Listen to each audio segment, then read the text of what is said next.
So yes, in this video I will be unboxing the DJI wireless mic. Is it really that good? So over the course of the last 12 months I have actually been using the Boya wireless microphones to record sound for these videos, and I did do an unboxing video at the time, and you can check it out here if you want to see it. But I just felt over the course of those 12 months maybe the sound wasn't quite as good as it could have been, and since then I kind of have been wondering, has the sound issues been holding some of the videos back? And yeah, I got paid recently, so I figured I'd splash out, and yes, all the sound in this video is being recorded right here on the DJI wireless mic. And in this video we will be testing the DJI mic both indoors and outdoors to see exactly what my new purchase has bought me, and we'll also be comparing it to the cheap and cheerful Boya mic that I've been using for the last year. Okay, so just quickly, what's in the box when you get it? You get the receiver, you get your two microphones, you get your Harry, whatever you want to call it, wind resistant thing, and these microphones and receivers, they were all connected when I got them. I had no issue. Just in terms of going into the menu on the receiver, you just swipe down and you've got a few different options there: transmitter, noise, gain, headphones, LCD screen, brightness, a lot of random things that I haven't really had any need to go into over the course of making this video.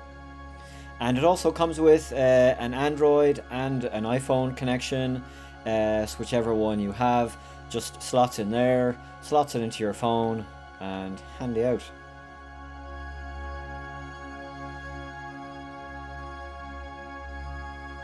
And you can, if you want to as well, record onto the microphone as well, and you can see there just the record button on the side, and you see the red button appear on the receiver as well. And now we come to comparing.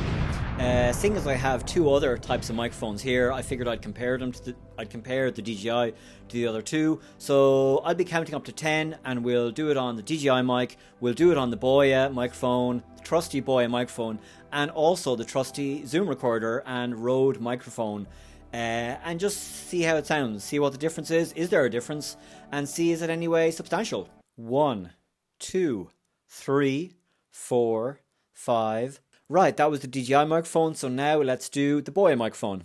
1, 2, 3, 4, 5. Okay, and now let's do the Zoom recorder. Okay, newscaster style.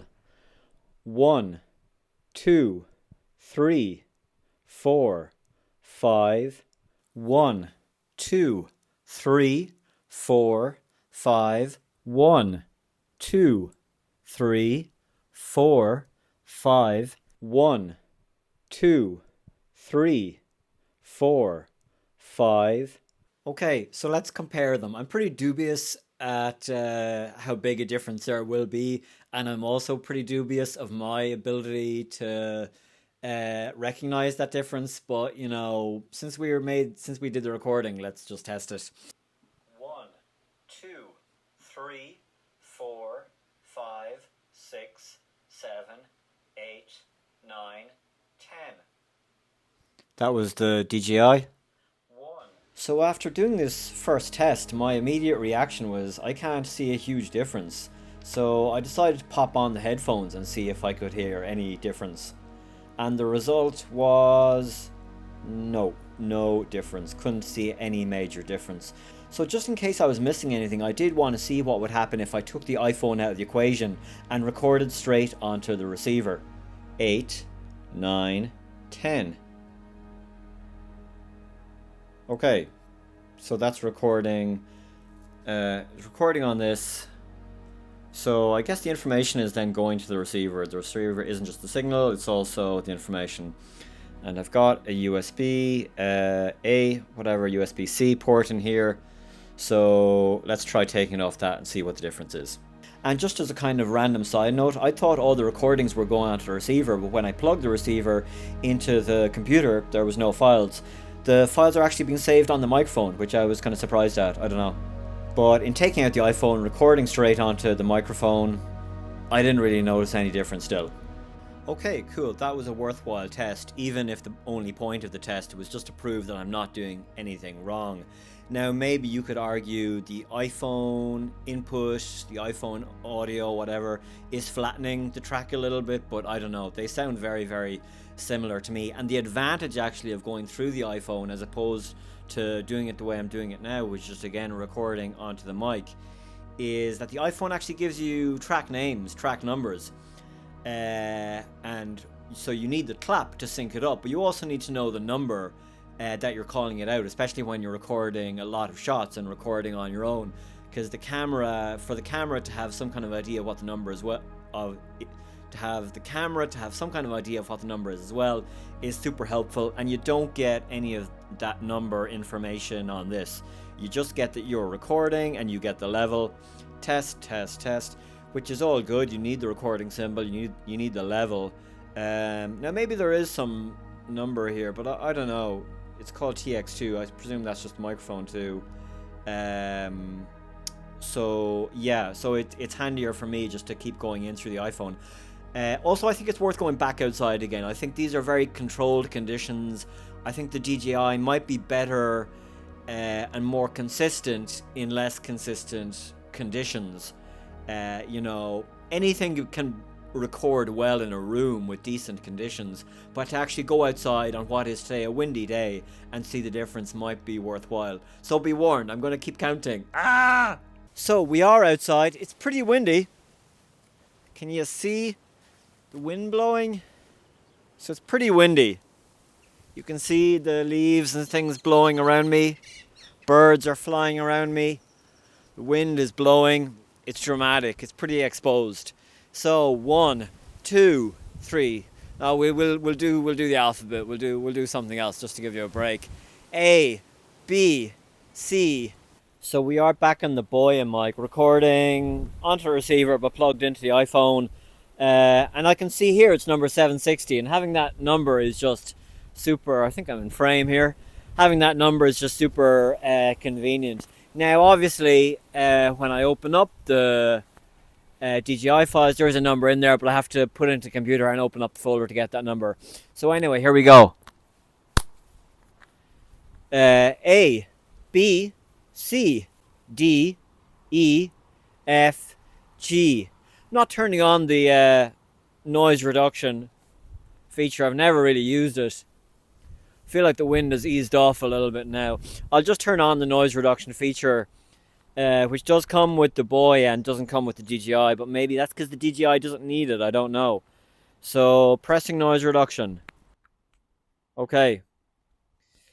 A, B, C, D, E, F. So at this point, taking the microphones outside, I did definitely notice a difference, but I was still surprised how somewhat little of a difference, but also surprised how well the Boya was comparing with the DJI. This was strange. This was not what I'd expected. Why did I spend all this money? Was this unnecessary? It was time to do another final test. So yes, here we are outdoors again on my slightly dodgy Instagram camera, talking into the DJI mic. This is really the best way of testing it. Testing it in vlogging mode. Moving around, a bit of wind might pass me, some birds, some bees, whatever. Spring, summer is almost here in Ireland. So quite a different day to yesterday with the cold wind. Nice warm day today. But this is really the best way of testing it. So keeping the microphone from whatever, just a couple of inches below my mouth, still aiming it at my mouth, and walking and talking. And yeah, looking forward to the spring, summer here. How loud can I go? This is going a little bit louder. This is going a little bit louder. Test, test, test. That was fun. People will think I'm crazy. Okay, and now here we are doing pretty much the same walk on the Boya microphone. So spring and summer is here. So I'm going to have to think about what I want to do on the YouTube channel as well. I've got a couple of ideas of videos and one major project coming up this summer for the YouTube channel. But we'll get to that, I guess. Damn, it's a lovely day. A lovely day to test some microphones. It's a lovely day to test some microphones. That's the Boya microphone closer to me. This seems like a safe distance to me. Just walking around, seeing the difference. So we've tested inside in good conditions We've tested it statically with a little bit of wind yesterday. Now we're just testing it with the walk and talk. The Aaron Sorkin shot. The walk and talk. Hard to do in filmmaking on a low budget, but it's a classic.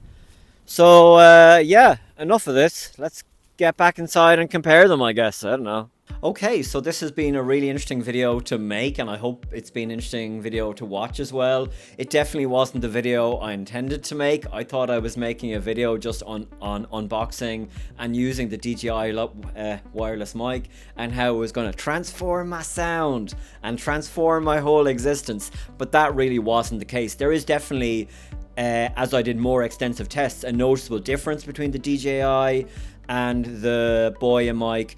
But really the differences are more apparent when you put them under more pressure, and the Boya can't necessarily hold up to that pressure. And there seems to be more contrast in the Boya mic, while the DJI seems a little bit more consistent as well. Doesn't have quite the extreme peaks and valleys as well, just from a layman's point of view. But really what I learned from this video is, you know, not to be a gear acquisition syndrome victim. And that's totally what happened. You know, I got some money from a new job and I said, let's buy new sound, thinking I was going to transform everything. But really what this video has taught me is just how good the Boya actually was. You know, I've been using that for a year, pretty much every week solidly. I spent 50 euro on it, maybe 40 euro even. So 40-50 euro used every week. It hasn't broken down, and the consistency and the quality has been pretty good. So that's a real lesson to me. And this video, you know, I thought I might be throwing the Boya wireless mic under the bus, but that wasn't the case. Boya has done an incredible job, and it held up to a certain point with the DJI. You know, it kept good pace with it up to a point. Really the lesson is gear acquisition syndrome, and just because you've money, not to go run out buying new gear. You know, so much of the gear quality has plateaued over the last number of years that sometimes what you're paying for is more the brand than anything else, you know, depending on what you're doing with it. But you know, so that's a real lesson to me anyway, because there is so much videos and content and pressure on filmmakers. You know, buy new gear, buy the latest lenses, buy the latest tripod, buy the latest camera, HDMI cable, batteries, battery chargers, whatever. But you don't always need that. What you have probably at home is really pretty good quality, like I said, because of the plateauing of gear quality that's happened over the last couple of years. And I even seen a couple of days ago Gerald Undone is taking a break from his camera YouTube videos because of that. So really interesting. This video has been more of a journey and less of the scripted content than other videos have been. So yeah, thank you so much for watching. That is the end of the video. If you found any of this interesting, you might consider subscribing. There'll be lots more independent filmmaking, exciting content on the way. And yeah, we'll be back soon. Thanks so much for watching.